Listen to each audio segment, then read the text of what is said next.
سیدہ کائنات، سیدہ خاتون جنت، سیدہ فاطمہ الزہرا رضی اللہ تعالیٰ عنہا، آپ کا یوم وصال ہے، اور سیدہ کائنات نبی اکرم صلی اللہ تعالیٰ علیہ وآلہ وسلم کی لاڈلی اور پیاری شہزادی ہیں۔ اللہ عز و جل نے آپ رضی اللہ تعالیٰ عنہ کو بے شمار فضائل اور برکات سے نوازا ہے، اور آپ بڑی عابدہ، زاہدہ اور زہد و تقوی والی خاتون ہیں۔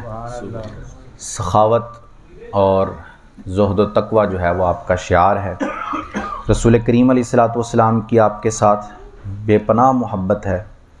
آپ حضور کی سب سے لاڈلی اور پیاری شہزادی ہیں، اور عطا و اطوار کے اعتبار سے، صورت کے اعتبار سے، سیرت کے اعتبار سے سب سے زیادہ حضور سے مشابہت رکھنے والی آپ خاتون ہیں۔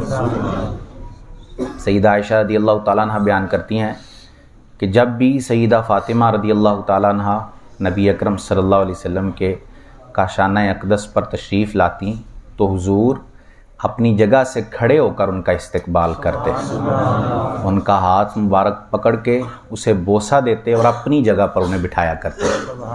اور حضرت عائشہ بیان کرتی ہیں کہ جب حضور سیدہ کے گھر جاتے تو تب سیدہ بھی یہی معاملہ کیا کرتی، اٹھ کر حضور کا استقبال کرتی، حضور کے ہاتھوں کو بوسہ دیتی اور اپنی جگہ پر رسول کریم علیہ السلام کو بٹھایا کرتی۔ آپ کے شہزادے سیدنا امام حسن رضی اللہ تعالیٰ عنہ بیان کرتے ہیں کہ میں اپنی والدہ کو دیکھتا تھا کہ آپ ساری رات مسجد بیت وہ جگہ ہوتی ہے جو گھر میں بندے نے نماز کے لیے مخصوص کی ہوتی ہے کہ یہاں صرف نماز پڑھی جائے گی، اسے مسجد بیت کہا جاتا ہے۔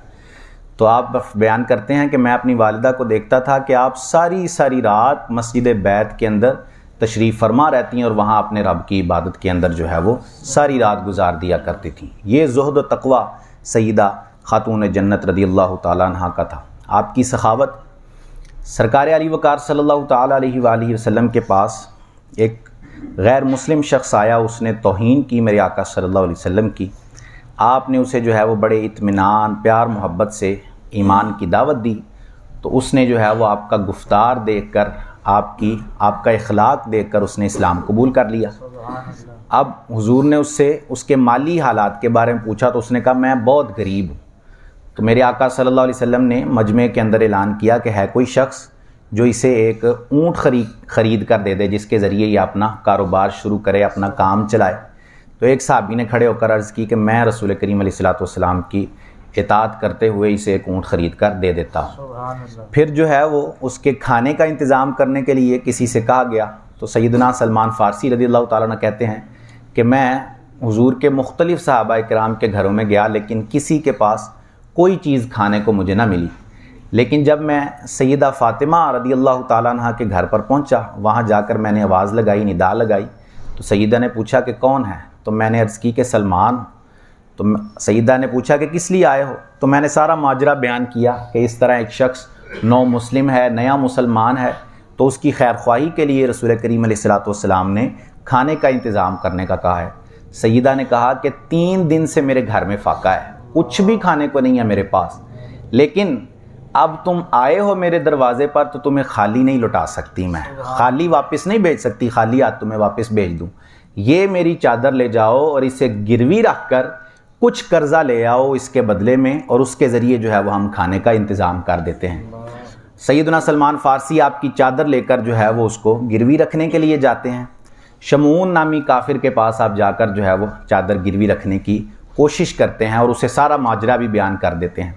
اب وہ جو شمعون نامی کافر ہوتا ہے وہ سارا یہ ماجرا سن کر اس کا دل بھی نرم ہوتا ہے اور وہ ایمان کی دولت سے مشرف ہو جاتا ہے، وہ مسلمان ہو جاتا ہے، بغیر وہ چادر کو گروی رکھے کچھ جو ہے وہ جو قرض کے طور پر دے دیتا ہے اور ساتھ میں سیدہ کی چادر بھی واپس لوٹا دیتا ہے۔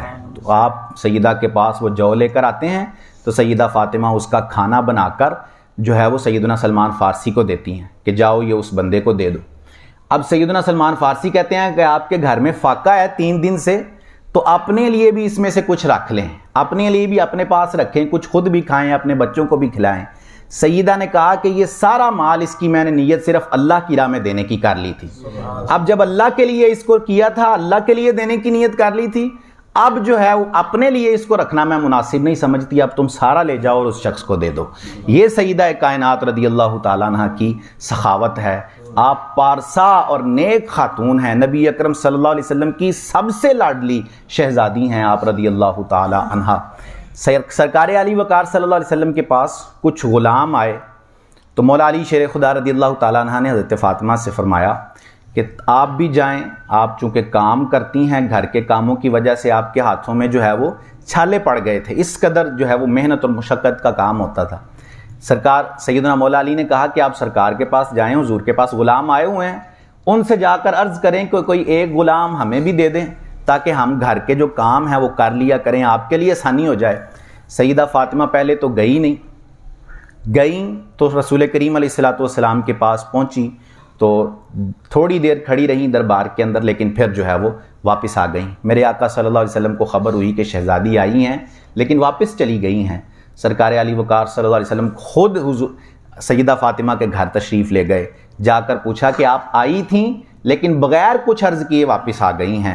سیدہ فاطمہ نے جو ہے وہ کچھ نہیں بولا۔ مولا علی نے خود بول کر کہا کہ یا رسول اللہ صلی اللہ علیہ وسلم، میں نے ہی انہیں جانے کا کہا تھا کہ آپ کے پاس کچھ غلام آئے ہوئے تھے تو میں نے چاہا، میری یہ خواہش تھی کہ کوئی غلام آپ ہمیں دے دیں تاکہ ہمارے گھر کے کاموں میں آسانی ہو جائے، ہمارے جو ہے وہ گھر کے کاموں میں ہاتھ بڑھ جایا کرے ہمارا۔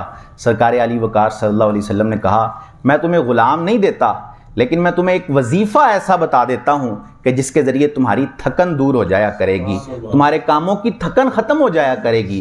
وہ وظیفہ یہ ہے کہ تم جو ہے وہ 33 مرتبہ سبحان اللہ پڑھا کرو، 33 مرتبہ الحمدللہ پڑھا کرو، اور ایک روایت میں 33 مرتبہ اللہ اکبر اور ایک روایت میں 34 مرتبہ اللہ اکبر پڑھا کرو، اللہ تمہاری تھکاوٹ کو دور کر دے گا۔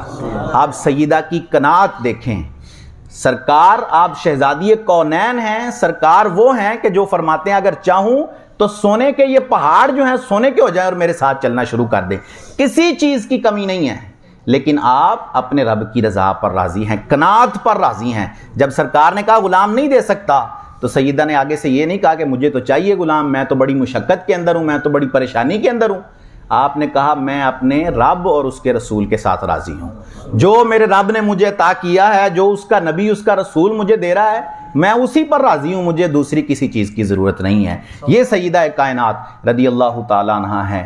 آپ رضی اللہ تعالیٰ عنہ پر کروڑوں رحمتیں ہوں اللہ عز و جل کی، اور ان کے صدقے اللہ عز و جل ہم پر بھی عنایت کرے، ہم پر بھی جو ہے وہ رحمتیں کرے۔ میرے آقا نے فرمایا فاطمہ میرے جگر کا ٹکڑا ہے، میرے آقا صلی اللہ علیہ وسلم کا یہ فرمان ہے کہ فاطمہ میرے جگر کا ٹکڑا ہے، جس نے اسے تکلیف دی اس نے مجھے تکلیف پہنچائی، اور جس نے مجھے تکلیف پہنچائی اس نے رب کو جو ہے وہ ناراض کر دیا۔ یہ میرے آقا صلی اللہ علیہ وسلم اپنی شہزادی کی جو ہے وہ فضیلت کو بیان کرتے ہیں۔ اور پھر قرآن مجید کے اندر اللہ فرماتا ہے اے محبوب تم کہو قُلْ لَا أَسْأَلُكُمْ عَلَيْهِ أَجْرًا إِلَّا الْمَوَدَّةَ فِي الْقُرْبَى، اے لوگو میں تم سے کسی اجر کا سوال نہیں کرتا، میں نے تم پر اتنے احسان کیے ہیں، تمہیں ایمان کی دولت سے مشرف کروایا ہے، اللہ کی عنایتیں میرے صدقے سے تم پر ہوتی ہیں، ہر چیز تمہیں اللہ میرے صدقے سے عطا کرتا ہے، یہ ساری عنایتیں، یہ سارے احسان، اس کا میں کوئی بدلہ نہیں تم سے چاہتا، نہ کوئی مال مجھے چاہیے، نہ کوئی دولت مجھے چاہیے، نہ کوئی مرتبہ مجھے چاہیے، نہ کوئی عہدہ مجھے چاہیے، کچھ تم سے سوال نہیں کرتا، صرف ایک چیز کا سوال کرتا ہوں، وہ ہے المودۃ فی القربیٰ، کہ میری اہل بیت کے ساتھ محبت کیا کرو، یہ ایک سوال تم سے کرتا ہوں اور کوئی چیز تم سے نہیں مانگتا۔ میرے سارے عنایتوں اور سارے احسانات کا بدلہ یہ ہے کہ تم صرف میری اہل بیت کے ساتھ محبت کیا کرو۔ اور پھر اہل بیت میں بھی وہ شہزادی، وہ سیدہ کائنات رضی اللہ تعالیٰ عنہ جو رسول کریم کی بھی لاڈلی اور محبوبہ ہیں، اور اللہ بھی ان سے محبت کرنے والا ہے۔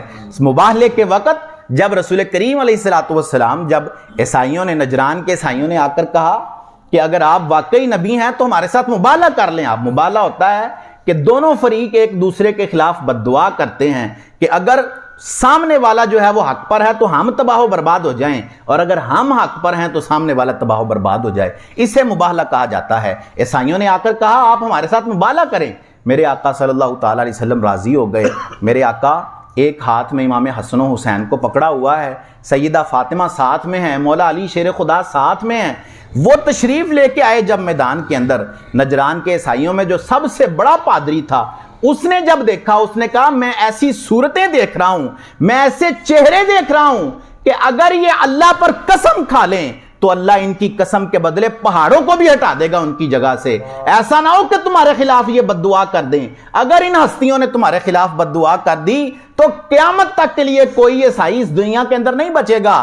اب تمہاری خیر اور تمہاری بلائی اسی میں ہے کہ یہ مباہلہ نہ کرو ان کے ساتھ، بلکہ یہاں سے جو ہے وہ واپس چلے جاؤ، کبھی ان ہستیوں کے مقابلے میں نہ آنا۔ یہ میرے آقا صلی اللہ تعالیٰ علیہ وسلم کی اہل بیت اطہار ہے، اور ہم تو ہیں ہی سنی الحمدللہ، اہل سنت سے ہمارا تعلق ہے۔ نہ ہی ہم صحابہ کرام علیہم الرضوان کی محبت کی آڑ میں اہل بیت کا مرتبہ نیچے کر دیتے ہیں، اور نہ ہی ہم اہل بیت کی محبت کی آڑ میں صحابہ کرام کے مرتبے کو گھٹا دیتے ہیں۔ ہم صحابہ سے بھی محبت کرنے والے لوگ ہیں، ہم اہل بیت سے بھی محبت کرنے والے لوگ ہیں، ہم سب کے ہی غلام ہیں، اور بس یہی دعا ہے ہماری کہ اللہ قیامت تک ہمیں ان کا غلام ہی رکھے، ان کے غلاموں کا غلام بنا کر رکھے۔ اللہ ان کے صدقے سے ہم پر بس عنایتیں کرے، یہ انہی کی عنایتیں ہیں۔ آج ہم یہاں بیٹھے ہیں، یہ عزتوں کے تاج ہیں ہمارے سر پر۔ ان اہل بیت والوں نے اپنے گھر کو لٹایا ہے، ان اہل بیت والوں نے اپنا سب کچھ قربان کر دیا ہے دین پر، انہی کے صدقے آج ہمارے پاس دین ہے۔ اگر یہ قربانی نہ دیتے، اگر یہ بھی اس وقت آرام کے ساتھ بیٹھ جاتے اپنے گھروں پر، کیا تھا امام علی مقام کو کیا کہا گیا تھا؟ صرف بیعت کرنے کا کیا تھا؟ ہاتھ پر ہاتھ دے دیتے تو کوئی تکلیف نہ پہنچتی امام علی مقام کو، آپ آرام کے ساتھ اپنی زندگی گزارتے۔ لیکن جو دین میں بگاڑ پیدا ہو جاتا، کبھی دین اپنی اصلی حالت میں باقی نہ رہتا اگر امام علی مقام اس وقت جو ہے وہ اس کی مخالفت نہ کرتے۔ تو انہی اہل بیت کا صدقہ ہے کہ آج ہمارے پاس دین جو ہے وہ اپنی اصلی حالت کے اندر موجود ہے۔ تو ہمیں ان کے ساتھ اپنی محبت قائم رکھنی چاہیے، ان کے ساتھ ہمیشہ جو ہے وہ وفاداری کا ثبوت دینا چاہیے، ہمیشہ ان کے غلاموں کے غلام بن کے رہنا چاہیے۔ اللہ عز و جل سے دعا ہے کہ ہمیں عمل کی توفیق عطا فرمائے۔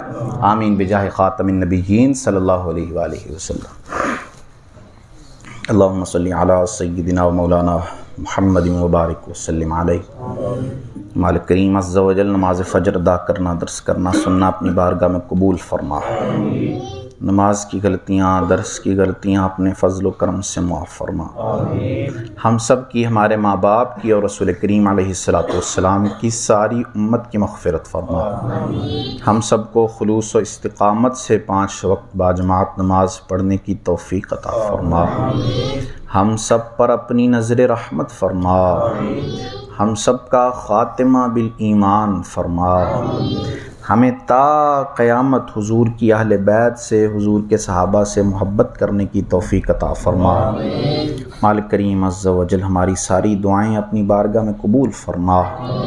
وصلی اللہ تعالی علی حبیبہ سیدنا و مولانا محمد وعلی آلہ واصحابہ اجمعین برحمتک یا ارحم الراحمین۔